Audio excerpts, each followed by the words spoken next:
আমার অত্যন্ত মোহাব্বতের স্নেহের ছোট ভাই যোগ্য মুফাসসিরে কোরআন মুফতি আব্দুর রহিম আল মাদানী গুরুত্বপূর্ণ নসিহা করেছেন। আরও হযরত উলামায়ে কেরাম কথা বলেছেন। মাঝরাত্রি হয়ে গেছে, এখন আর লম্বা কথার জরুরত নাই। এ কারণে আমি সূরাতুল ইখলাস পড়েছি, যে আমি একবার পড়লে আপনারা শুনলেও যেন 10 পারা কোরআন পড়ার সওয়াব হয়। নবীজির একটা হাদিস পড়ছি, কিছু কথা খুব সংক্ষেপে। আল্লাহ তাআলা আছেন না নাই? আল্লাহ আছেন না নাই? এখনকার সময়ের মুমিনদের মনে প্রশ্ন, প্রকাশ্য প্রশ্ন তাদের, দ্বীনহীনতা, দ্বীনি জ্ঞানের কমজোরি মুসলমানদেরকে এমনভাবে গ্রাস করে ফেলেছে যে শিক্ষিত মানুষের প্রশ্ন হলো আল্লাহ আছে তো কোথায়, কই? এটা হলো শিক্ষিতদের প্রশ্ন। এই প্রশ্নের উত্তর তাদেরকে না বোঝানোর কারণে অথবা এই প্রশ্ন তাদের মাথায় আসার কারণে তারা বিজ্ঞ অভিজ্ঞ শিক্ষাবিদ নামে চলাফেরা করলেও এরা মূর্খের দলে গিয়ে তারা নাস্তিক মুরতাদ হয়ে মুসলমানের ঘরে জন্মগ্রহণ করে তারা বেদিন হয়ে কবর পথে যায়। এইটার সংখ্যা এখন অনেক। আগে গ্রামে নাস্তিক ছিল একাত্রা, পুরা দেশে ছিল একাত্রা নাস্তিক মাথাচাড়া দিত। এদেশের মুসলমানরা নাস্তিকদেরকে এ দেশ থেকে তাড়ায়া দিত, শেষ বেলায় তারা দাদাদের দেশে যায় পাড়ি জমাইত। এরকম হয়েছে না বারবার? এই তসলিমা নাসরিন, কবির চৌধুরী, এদের দেশ ছাড়তে হয় নাই? সালমান রুশদি, এদের দেশ ছাড়তে হয় নাই? কিন্তু এখন নাস্তিকের সংখ্যা এত যে তারা রব বিশ্বাস করে না, আল্লাহ বিশ্বাস করে না, স্রষ্টা একজন আছেন এটা বিশ্বাস করে না। এমন মানুষের সংখ্যা প্রচুর পরিমাণ মুসলমান ঘরে জন্মগ্রহণ করেছে যাদের তাওহীদের উপরে বিশ্বাস নাই, একাত্মবাদের উপরে বিশ্বাস নাই। একাত্মবাদ এর উপরে পূর্ণ বিশ্বাস ও আস্থা হাসিনারও নাই, আওয়ামী লীগের নেতাদেরও নাই, শিক্ষাবিদদের নাই, এদেশের বহু মুসলমানের নাই। যারা নামে মুসলমান তাদের একাত্মবাদের বিশ্বাস নাই। অথচ একাত্মবাদ এটা যদি কেউ খালি মুখে একবার উচ্চারণ করে, তাহলে আল্লাহর রাসূল নিজের চাচাকে বলেছেন, উহাজ্জু লাকা ইয়াউমাল কিয়ামা।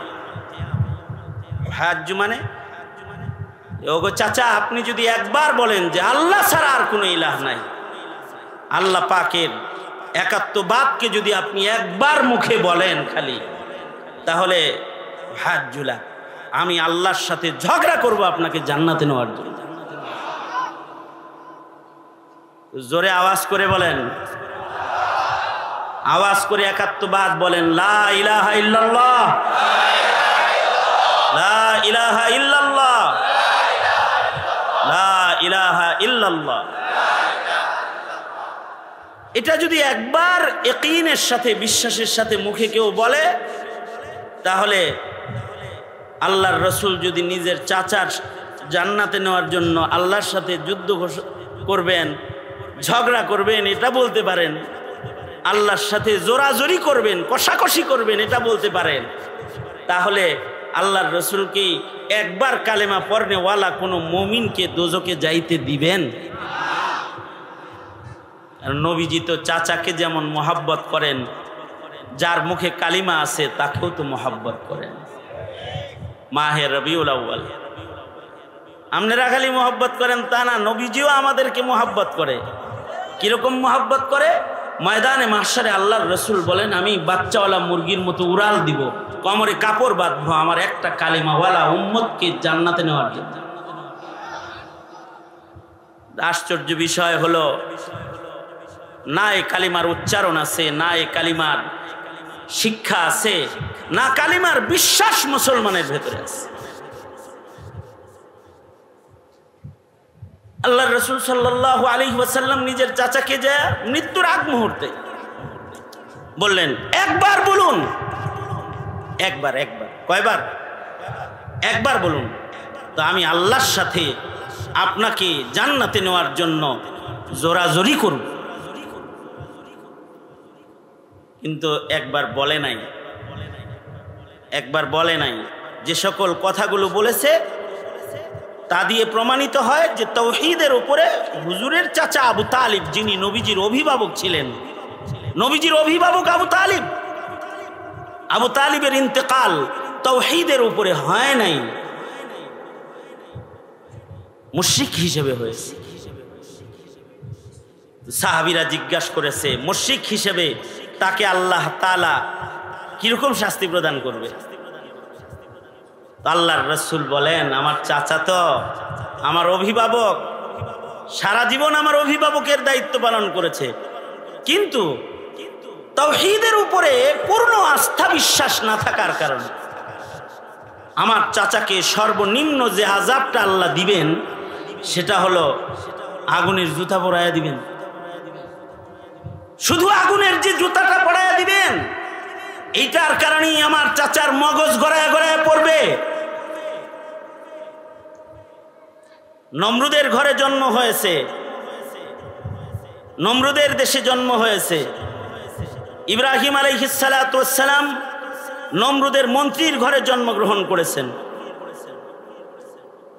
কিন্তু নিজের পিতাকে নমরুদের মন্ত্রী হওয়ার পরে বাঁচাইতে পারেন নাই। অভাবটা কিসের? নমরুদ তো খোদা দাবিদার ছিল, তার মন্ত্রী হলো আজার। এত বড় আসন ছিল, কিন্তু একাত্মবাদের ইয়াকিন আর বিশ্বাস ছিল না। বলুন, জান্নাতি না জাহান্নামী? ইব্রাহিম আলাইহিস সালাম দোয়া করছেন বাপের লেগে, আল্লাহ তাআলা ধমকি দিয়া বলছেন দোয়া করবেন না।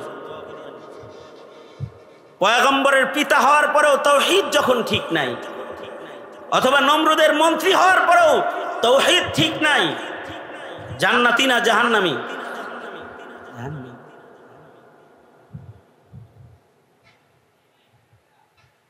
নূহ আলাইহিস সালাতু ওয়াস সালামের সন্তান হওয়ার পরেও, নূহ নবীর সন্তান, নূহ পয়গম্বরের সন্তান, নূহ আলাইহিস সালাতু ওয়াস সালামকে দ্বিতীয় বাপ বলা হয়। আদম আলাইহিস সালাতু ওয়াস সালাম প্রথম বাপ, দ্বিতীয় বাপ হলেন নূহ আলাইহিস সালাতু ওয়াস সালাম। কারণ ওনার মহাপ্লাবনের সময় সারা দুনিয়া পানির নিচে চলে গেছে। ওনাকে দিয়ে আল্লাহ তাআলা মানুষ না, শুধু সকল প্রাণীর জীবনও রক্ষা করেছেন। নৌকায় সব জোড়া জোড়া উঠাইছিলেন। এত বড় বাবার ঘরে জন্মগ্রহণ করে সেই বাবার সন্তান দোজখে গেছে, দোজখে যাবে, জাহান্নামী। কিসের কারণে? অভাবটা কিসের বলেন? জোরে আওয়াজ করে বলেন, কিসের অভাব? সকল ক্ষমতা জনগণের না, সকল ক্ষমতা কার? আওয়াজ করে চিৎকার করে বলেন, কার? আল্লাহর। এটার উপরে বিশ্বাস যদি না থাকে, তাহলে সে নূহ আলাইহিস সালামের ঘরে জন্ম হওয়ার পরেও সে বেঈমান, দোজখে চলে যাবে সে। যত কুফরি মতবাদ আছে তাদের দাবি এই একাত্মবাদ, তারা বিশ্বাস করে না। আল্লাহ পাকের শক্তিকে তারা বিশ্বাস করে না। তাসদিক বিল্লাহ বিজামি সিফাতিহি, যেটা এই বিশ্বাস তাদের নাই। এই বিশ্বাস না থাকার কারণেই আল্লাহর সাথেও শয়তানি করে, আল্লাহ যাদেরকে ভালোবাসে তাদের সাথেও শয়তানি করে, আল্লাহর কিতাব কোরআনের সাথেও নাফরমানি আর বেঈমানি করে। বিশ্বাস না থাকার আল্লাহ আছে না নাই? হ্যাঁ, জোরে আওয়াজ করে বলেন, আছে না নাই? কিন্তু তাকে দেখা যায় না, চর্ম চোখ দেখতেছে না।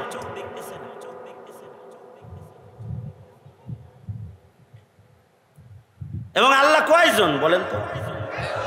জোরে আওয়াজ করে বলেন, কয়জন? আল্লাহ কয়জন? ওয়াল্লাহু আহাদ, তিনি একজনই। তিনি আছেন, তাকে মানতে হয়, দেখা যায় না। এই জিনিসটা নিজের বাচ্চাদেরকে বুঝায়েন যে আল্লাহ আছে। নিজের ছেলেরে আলেম না বানাইতে পারেন, কমাস কম বুঝায়েন আল্লাহ আছে।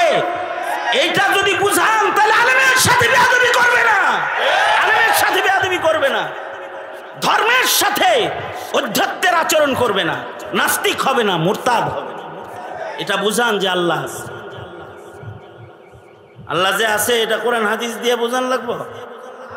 অফি আনফুসিকুম আফালা তুবসিরুন, আল্লাহ যে আছে এটা আল্লাহ পাকের সৃষ্টি, আল্লাহ পাকের সৃষ্টির দিকে তাকায় একটা বে আকল বে ইলেমও বুঝবে আল্লাহ একজন আছে। ইলিম লাগবে না, আকল দিয়াও যদি খালি ফিকির করে নিজের দিকে তাকায় তাইলেও বুঝবে আল্লাহ আছে। কারি তৈয়ব সাহেব রহমতুল্লাহ আলাই, হাকিমুল ইসলাম কারি তৈয়ব সাহেব রহমতুল্লাহ আলাই, উনি বলছেন যে মানুষের দেহের ভিতরে এই সায়েন্স বলে মানুষের দেহে আগুন আছে, বাতাস আছে, পানি আছে, মাটি আছে, মানুষের দেহে আছে, কোরআনও বলে, হাদিসও বলে। কিন্তু এই চারটি ধাতু যেটা, এইটা হলো একটা আর একটার বিপরীত। যেখানে পানি থাকবে সেখানে আগুন থাকবে না। আগুন যদি কোথাও থাকে লাগে তখন এটা নিভানোর জন্য কি ব্যবহার করে? হ্যাঁ, পানি ব্যবহার করে। বাতাস যদি বেশি প্রবল হয় মাটি ও পানি সেখান থেকে বাতাসে সরে যায়। একাত্রিত হওয়ার জিনিস না এটা। পৃথিবীর সকল বিজ্ঞান মিলে এটাকে একাত্রিত করতে পারবে না। কিন্তু মানুষের দেহের ভিতরে যে চারো জিনিস একত্রিত করলেন, এটা কি তোমাদের কোনো দাদায় করেছে, কোনো নানায় করেছে? এটা কে করেছে? জোরে আওয়াজ করে বলেন, কে করলো? অফি আনফুসিকুম আফালা তুবসিরুন, একজন আছেন তিনি। কামালউদ্দিন তিমিরি রহমতুল্লাহ আলাইহি হায়াতুল হাইওয়ান কিতাব লিখেছেন। এই কিতাব কোনো প্রাণী বিজ্ঞান শেখানোর জন্য লেখেন নাই, জাতিকে এক আল্লাহ আছেন একজন এটা শেখানোর জন্য লিখেছেন। বিভিন্ন প্রাণীর বৈশিষ্ট্য লিখেছেন। এই হায়াতুল হাইওয়ানে কিতাবের মধ্যে কামালউদ্দিন তিমিরি রহমতুল্লাহ আলাইহি কবুতরের বাচ্চার কথা বলেছেন। যে কবুতরের বাচ্চার যখন জন্ম হয়, কবুতর 3 দিন পর্যন্ত তার বাচ্চার মুখে দম করতে থাকে, শ্বাস দিতে থাকে আনতে থাকে, দিতে থাকে আনতে থাকে। কয়দিন? হ্যাঁ, যার বাড়িতে কবুতর আছে টেস্ট করে দেখেন, কবুতর পালে না এখন? হ্যাঁ, বাচ্চা হওয়ার পরে মা 3 দিনের ভেতরে বাচ্চার পাশ থেকে সরে না, মুখের ভেতরে শ্বাস দিতে থাকে আর টানতে থাকে। কেন? কামালউদ্দিন তিমিরি রহমতুল্লাহ আলাইহি বলেন, কবুতরকে যে আল্লাহ বানায়, বানানোর পরে তার খাদ্যথলি যেটা, এটা এভাবে লাগানো থাকে, খাদ্যথলি খুলে না। এই খাদ্যথলি খোলার জন্য মা তার সন্তানের খাদ্যথলি খুলতে 3 দিন নিজের মুখ দিয়া সন্তানের পেটে বাতাস দিতে থাকে, টানতে থাকে, দিতে থাকে, টানতে থাকে। তো খাদ্যথলিটা খুলে যখন, তখন মা খাবার এনে সন্তানের মুখের ভেতরে প্রবেশ করায় দেয়। সুবহানাল্লাহ, আরো আস্তে করে কোন, কেউ যেন না শুনে। এবার বলুন তো, কবুতররে কোন স্কুলে পড়াইছিলেন? হ্যাঁ, কোন কলেজের ছাত্র কবুতর? কবুতর কোন শিক্ষকের কাছ থেকে এই মেডিকেল সায়েন্স পড়েছিল? যে বন্ধ খাদ্যথলির মুখ কিভাবে খুলতে হয়, ভেতরে খাবার দেওয়ার তরিকা কি, এটা কবুতরকে কোন শিক্ষাবিদে শিক্ষা দিল, কোন শিক্ষানীতিতে শিক্ষা দিল? এটাকে, এই কবুতরকে এই শিক্ষা অদৃশ্যের থেকে একজন দান করেছেন, যাকে আমি আমার চর্মচোখে দেখি না, কিন্তু তিনি আছে। তিনি কে? জোরে আওয়াজ করে বলেন, তিনি কে? কয়জন তিনি? একজন। তুইজ্জু মান তাশাউ ওয়া তুযিল্লু মান তাশাউ বিয়াদিকাল খায়র ইন্নাকা আলা কুল্লি শাইইন কাদির। সেই এক মাওলা শুধুই মাত্র কবুতরের খাদ্যথলি খুলেন না, তিনি যাকে চান তাকে ইজ্জতের আসন দান করেন, আবার যাকে চান তো মাটি দিয়ে হাইটা যেতে দেন না, পালায়া সব ছাইরা বেইজ্জতির মাধ্যমে তাকে বের করে দেন। আওয়াজ করে জোরে বলেন কে তিনি? জোরে আওয়াজ করে বলেন তিনি কে? তিনি আল্লাহ। তিনি আছেন, তার কুদরত থেকে তাকে চেনা যায়, কিন্তু তাকে চর্মচোখে দেখা যায় না। সে মহান মালিকের নাম আল্লাহ। কুল হুয়াল্লাহ আহাদ, তিনি একক। এর রব যদি নিজের সন্তানকে যদি মুসলিম ঘরে জন্মগ্রহণ করার পরে যদি রব চিনাইতে মুসলিম পিতা মাতা ব্যর্থ হয়ে যাও, যদি নিজের সন্তানকে তার রব, তার ইলাহ, তার মাওলা, তার আল্লাহ, তাকে যদি তুমি চিনাইতে অক্ষম হয়ে যাও, তাহলে নবীর চাচা হওয়ার পরেও যেমন আবু তালিব জাহান্নামে নিক্ষিপ্ত, ইব্রাহিম নবীর বাপ হওয়ার পরেও যেমন আজর দোজকে নিক্ষিপ্ত, নূহ আলাইহিস সালামের সন্তান হওয়ার পরেও তাওহীদ না বুঝার কারণে, আল্লাহ না বুঝার কারণে যেমন জাহান্নামের আগুনের ইন্ধন। তোমার সন্তান মুসলিম হওয়ার পরেও যদি তাকে আল্লাহ, আল্লাহর রাসূল না চিনাও, খোদার কসমে সন্তানকে তুমি জান্নাতে পৌঁছাইতে পারবা না। এই দেশের আলেমরা অথবা এদেশের কোরআনের মুফাসসির যারা কোরআন আলোচনা করেছে, যারা তাফসীর করে, যারা ওয়াজ করে, যারা নসিহত করে, তারা জাতিকে রব চিনানোর চেষ্টা করে, রব চিনানোর চেষ্টা করে, এক আল্লাহ চিনানোর মেহনত করে। দাওয়াত ও তাবলীগ এক নাম্বার উসুল, রব চিনো, লা ইলাহা ইল্লাল্লাহ, এটা বুঝো। এই ওয়াজ মাহফিল গুলো বন্ধ করে 17 কোটি মুসলমানের মাটিতে নাস্তিকের বাজার কায়েম করেছিল আওয়ামী লীগ, নাস্তিকের বাজার কায়েম করেছে। ওয়াজ মাহফিলে বাধা, আলেম উলামার কথা বলতে বাধা। যারা রব চিনাবে, যারা রাসূল চিনাবে, যারা আল্লাহ চিনাবে জাতিকে, তাদের মুখ বন্ধ করে নাস্তিক আর মুরতাদ যারা তাদের বাজার কায়েম করেছিল, অনলাইন থেকে শুরু করে রাষ্ট্রীয় সম্মানের মাধ্যমে সংসদ ভবনে এরা যেন একটা কন্ট্রাক্টরি নিয়েছে, এই দেশের মুসলমানকে সব হিন্দু বানাইতে হবে, এই কন্ট্রাক্টরি নিয়েছিল। যদি পারত কোনো আইন করতে, তাহলে নুনু কাটা বন্ধ করে দিত তোমাদের, কিন্তু এটা করে নাই। কৌশলে চেষ্টা করেছে যে তুমি নুনু কাটাইলেও যেন তাকে রব চিনাইতে না পারো, রাসূল চিনাইতে না পারো, কোরআন চিনাইতে না পারো। আর তোমরা যারা অবুঝ তাদেরকে বলছি, তোমরা এই চক্রান্তের ফাঁদে পড়ে কাউকে শিবির, কাউকে জামাত, কাউকে হেফাজত, কাউকে রাজাকার, কাউকে আলবদর, কাউকে জঙ্গি বলে তোমরা গালি দিয়েছিলে। অথচ এদেশের উলামায়ে কেরাম না জাতির রক্ত নিয়ে খেলা করেছে, না জাতির চার নিয়ে টানাটানি করেছে। তবে এখন বাংলাদেশের যেখানে যাচ্ছি তারা বলতেছে, হুজুর নৌকাও দেখেছি, ধানের শীষও দেখেছি, সবকিছু দেখেছি, এবার কোরআনের রাজত্ব দেখতে চাই, কোরআনের তারা বলতে শুরু করেছে।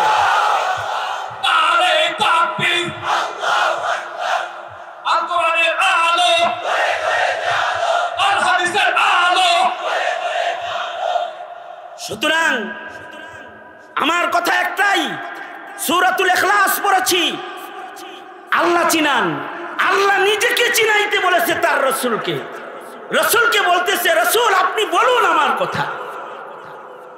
আমি আপনাদেরকে বলছি, হাজারো ঘর থেকে হাজার মুসলমান এখানে এসেছেন, আপনাদের শিক্ষা সিলেবাস কোরআন শূন্য, দ্বীন শূন্য, ইসলামী ইতিহাস ঐতিহ্য শূন্য, আপনাদের শিক্ষা সিলেবাস সিরাত শূন্য, সাহাবায়ে কেরামের পরিচয় শূন্য, ইসলামের তাহজিব তামাদ্দুন শূন্য।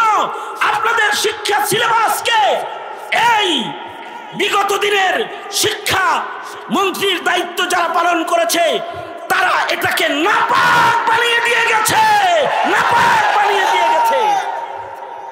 শুধু যদি এদেশের কোটি কোটি মুসলমান, 17 কোটি মুসলমানের ঘরে জন্মগ্রহণ করা সন্তানদের ঈমান ঠিক করতে চান, তাহলে এই শিক্ষা মন্ত্রণালয়ের মসনদ নাস্তিকের মুরতাদের দলের সদস্য যারা, ইহুদ নাসারার দালাল যারা, তাদের কাছে ছেড়ে দেওয়া যাবে না, তাদের কাছে ছেড়ে দেওয়া যাবে না। সুতরাং সকলকে ঐক্যবদ্ধ প্ল্যাটফর্মে দাঁড়িয়ে আল্লাহ তাআলা আমাদেরকে যে জিম্মাদারি পালন করার মহা সুযোগ, বাংলাদেশকে দ্বিতীয়বারের মতো মুক্তিযোদ্ধার সন্তানদের রক্তের বিনিময়ে স্বাধীন করে যে সুযোগ আল্লাহ দান করেছেন, এই নিয়ামতের শুকরিয়া আদায় করার জন্য সর্বোচ্চ তৈয়ারি সবাই রাখতে হবে। রাখতে পারবেন তো ইনশাআল্লাহ? আল্লাহ আমাদেরকে এই তৌফিকটা দান করুন। এটা হলো একটা বিষয় যে ইমানের গুরুত্বপূর্ণ জায়গাগুলো আমরা আমাদের সন্তানরা শুনব। এই বিষয়ে যদি আমি আলোচনা করতে যাই তাহলে এর উপরেও তো আমার অনেক লম্বা সময় লেগে যাবে। তো এ পর্যন্ত যাব না, শুধু আমি এইটুকুন বললাম যে আমাদের সন্তানরা আল্লাহ রাসূল চিনে না। আর একটা বিষয় হলো, মানুষকে আল্লাহ তাআলা সর্বোত্তম সূরত যেমন দান করেছেন, মানুষকেই আল্লাহ তাআলা সর্বোত্তম সিরত দান করেছেন। আল্লাহ তাআলা মানুষকে সবচেয়ে সুন্দর করে বানাইছেন। মানুষের চেয়ে সুন্দর কিছু আল্লাহ বানান নাই।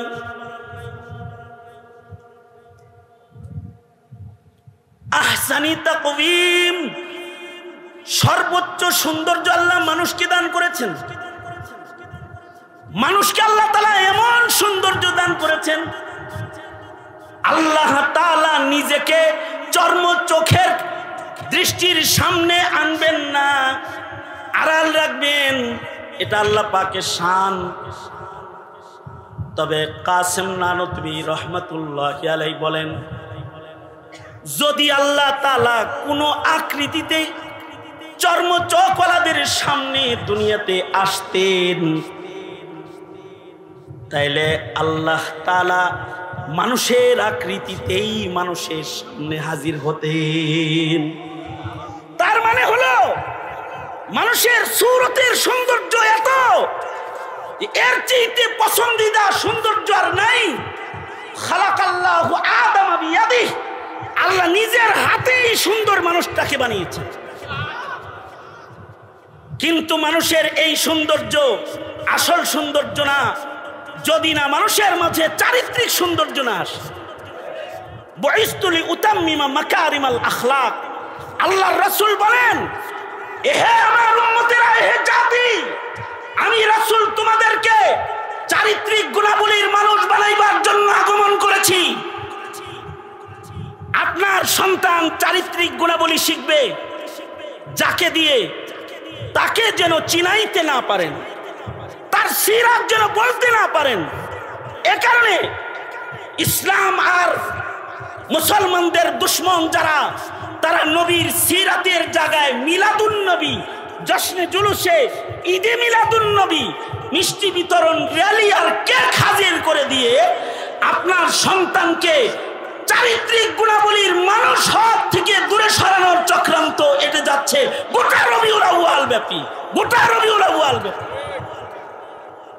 যেন আপনার সন্তানের সামনে আপনার নবীর আখলাক সৌন্দর্য যেন প্রস্ফুটিত হয়ে না যায়, এই চক্রান্ত করে যাচ্ছে। আর যেই উলামায়ে কেরাম নবীর সিরাত বলবে, নবীর সিরাত পড়াবে, এটা যেন পড়াইতে না পারে। সিলেবাস থেকে রাসূল সরায়া গোমাতাকে প্রবেশ করানো হয়েছে, দেবদেবী প্রবেশ করানো হয়েছে। কথা বলেন ঠিক না ঠিক করে বলেন। ট্রান্সজেন্ডার প্রবেশ করানো হয়েছে। চারিত্রিক গুণাবলীর মানুষকে পশুর চাইতে জঘন্য বানানোর জন্য ট্রান্সজেন্ডার মতবাদ মানুষের সামনে হাজির করা হয়েছে। একদিকে আল্লাহর রাসূলের পরিচয় থেকে দূরে সরানো, আর একদিকে সিরতে ইনসান, যেটা ইনসানের পছন্দিদা আখলাক, যেটা এটার থেকে দূরে সরানোর জন্য যৌথ চক্রান্ত আমাদের এদেশে বাস্তবায়িত হচ্ছে। আমি বলবো, আগামী সরকার গঠন হবে, তোমার সন্তানকে রাসূল চিনানোর পূর্ণ প্রস্তুতির সরকার গঠন। আগামী নির্বাচন হবে, তোমার সন্তানকে আল্লাহ চিনানোর নির্বাচন। আগামী নির্বাচন হবে, তোমার সন্তানকে ইসলাম ধর্মের পরিচয় শিক্ষা দেবার নির্বাচন। আগামী সরকার গঠন হবে এদেশের মুসলমানের তাহজিব, তামাদ্দুন আর ঈমান আকীদা সংরক্ষণ করার আন্দোলন। আন্দোলন আন্দোলন আন্দোলন, এটা হবে আন্দোলন। সঙ্গত কারণে আমরা বলে দিয়ে যাচ্ছি, সামনের প্রতিটি কদম হুঁশিয়ার কদম বাড়াও, নচেত কিন্তু প্রজন্মের ভেতরে ইমানদার নামে থাকলেও ইমানদার পরিচয়ের কবরের যাত্রী তালাশ করে পাবা না তোমরা। সুতরাং আমরা সোচ্চার থাকবো ইনশাআল্লাহ। বলুন, দাওয়াত ও তাবলীগকে সহযোগিতা করুন। ইসলামের নামে যারা রাজনীতির ময়দানে কাজ করে তাদেরকে সহযোগিতা করুন। ঐক্যের প্ল্যাটফর্মে আসুন এবং এই দেশে কোরআনের রাজ কায়েম করে 17 কোটি মুসলমানের ঈমান, ইসলাম, তাহজিব, তামাদ্দুন গঠন করার দায়িত্ব ভূমিকায় অবতীর্ণ হন। এটা সময়ের দাবিতে পরিণত হয়েছে। আমি ধন্যবাদ জানাই ওই সকল বৈষম্য বিরোধী ছাত্র আন্দোলনের ছেলেদেরকে যারা এই কোনাবাড়ির মাটিতে মাহফিলের ইন্তজাম করেছে। এই কাশিমপুর কারাগারে যখন আমি ছিলাম, কারাগারের কারারক্ষীরা এখানে আসছে বয়ান শুনতে। আমি তো 6 মাস বসে ঘুমাইছি। লেট কার সোনা হারাম থা, সোজা শুয়ে থাকা আমার জন্য হারাম ছিল 6 মাস। কারণ আমার এই হাত দিয়ে পিক পড়তো। এখানে কারারক্ষীরা যারা আসছে ওরা জানে, আমার এক হাত থাকতো গলায় ঝুলানো, আর এক হাতে হ্যান্ডকাপ টানাটানির দাগ এখনো আছে। যন্ত্রণা নিয়ে এখানে বসে থাকতাম। আর তখন ভাবতাম আমার সবচেয়ে পড়োশি বন্ধুরা এ কোনাবাড়ি কাশিমপুর এলাকায়, আমি কোনো মাহফিলে গেলে তারা আমার বয়ান শুনতে যেত। আজকে আমি এখানে বন্দি আছি, বয়ানের আওয়াজ মাইকে যায়, জেলখানায় বসে বসে কান পেতে থাকি কে বয়ান করতেছে। এটি শুধু আমার অবস্থা নয়, এটি শাইখুল হাদিস ইবনে শাইখুল হাদিস মামুনুল হক আল্লামা জুনায়েদ বাবুনগরী থেকে শুরু করে জুনায়েদ বাবুনগরীর সৈনিক যারা রয়েছে, এদের সকলকে এই কঠিন সময়ে জেলখানায় বছরের পর বছর সময় কাটাতে হয়েছে বন্দি সেলের ভেতরে। কারারক্ষীরা আমাদের সাথে কথা বলা নাজায়েজ ছিল। এই জেলখানায় কত খুনি থাকে, কত সন্ত্রাসী থাকে, কত আন্ডারওয়ার্ল্ডের বড় বড় অপরাধীরা থাকে। তারা জেলখানার যখন ছুটির টাইম হয়, সবাই যখন ভেতরে আটকানো হয়, তখন তারা ব্যাডমিন্টন খেলে। আর উলামায়ে কেরামকে 24 ঘন্টা সেলের ভেতরে আটকায় রেখে নির্যাতন করা হয়েছে বছরের পর বছর। অপরাধ কি উলামায়ে কেরামের? অপরাধ হলো উলামায়ে কেরামের, তারা এ জাতিকে তাওহীদ চিনায়, রিসালাত চিনায়, ইসলাম চিনায়, কোরআন চিনায়। এটাই অপরাধ। সুতরাং এ জাতি সতর্কতা লাগবে। এই ছাত্র জনতা যারা মাহফিলের মাধ্যমে কিছু তাওহীদের আলোচনা, কিছু রিসালাতের আলোচনা আপনাদের কানে দেওয়ার প্রয়াস যারা করেছে, তাদের উত্তরোত্তর উন্নতি কামনা করছি। আপনারা দেখেছেন বন্যায় ক্ষতিগ্রস্তদের সহযোগিতা এবং বৈষম্য বিরোধী ছাত্র আন্দোলনে যারা শহীদ হয়েছে, জীবন দিয়েছে, তাদেরকে আর্থিক সহযোগিতা করার মানুষে আজকের এই সম্মেলন এটা আয়োজন করা হয়েছে। তাই ওদের সাথে একাত্মতা ঘোষণা করে আমি দুয়ার পূর্বে আপনাদের কাছে একটু ব্যাগ ভলেন্টিয়ার পাঠাইতে চাই। আপনারা ওদের এই সুউদ্যোগ, ক্ষতিগ্রস্ত মানুষের পাশে দাঁড়িয়ে মানবতার কল্যাণে মানবিক আদর্শ যেটা তারা বাস্তবায়ন করতে চায়, এর সাথে দুয়ার আগে আপনারা একটু শামিল হইবেন। রাজি আছেন না ইনশাআল্লাহ? আপনারা ওদের পক্ষে না বিপক্ষে? ওরা কোরআনের কথা বলতে চায়, কোরআন শোনাইতে চায়, পক্ষে না বিপক্ষে? ওরা মজলুমের পাশে দাঁড়াতে চায়, ক্ষতিগ্রস্তদের পাশে দাঁড়াতে চায়, আপনারা পক্ষে না বিপক্ষে? কারা কারা পক্ষে আছেন হাত তোলেন, নোনা হাত তোলেন, সোজা করেন, মোট করেন, জোরে বলেন বিসমিল্লাহ। আর একটু আস্তে করে কোন বিসমিল্লাহ, জোরে আওয়াজ করে বলেন বিসমিল্লাহ।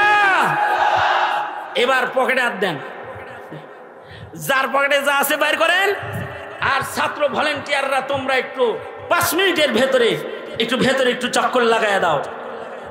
এই চক্করটা শেষ হয়ে গেলেই আপনাদেরকে নিয়ে ইনশাআল্লাহ আখেরি মুনাজাতের দিকে চলে যাব। এই কোনাবাড়ির ওলামা মাশায়েখ যারা এসেছেন, এখানে যারা উপস্থিত রয়েছেন, সর্বস্তরের বিভিন্ন সংগঠনের ওলামায়ে কেরাম এখানে রয়েছেন, সকলকে আন্তরিক মুবারকবাদ জানাই, ধন্যবাদ জানাই। যারা গভীর রাত পর্যন্ত মাহফিলে বসে থেকে ছাত্র জনতাকে সাহায্য করেছেন, এই মাহফিলকে সফল করেছেন। এবং আপনারা যারা এই এখন উঠতেছেন কে, উঠেন না, ব্যাগটা চলতে দেন, দোয়া করে ওঠেন, একজন নাড়াচাড়া দিয়ে এতক্ষণ রইলেন।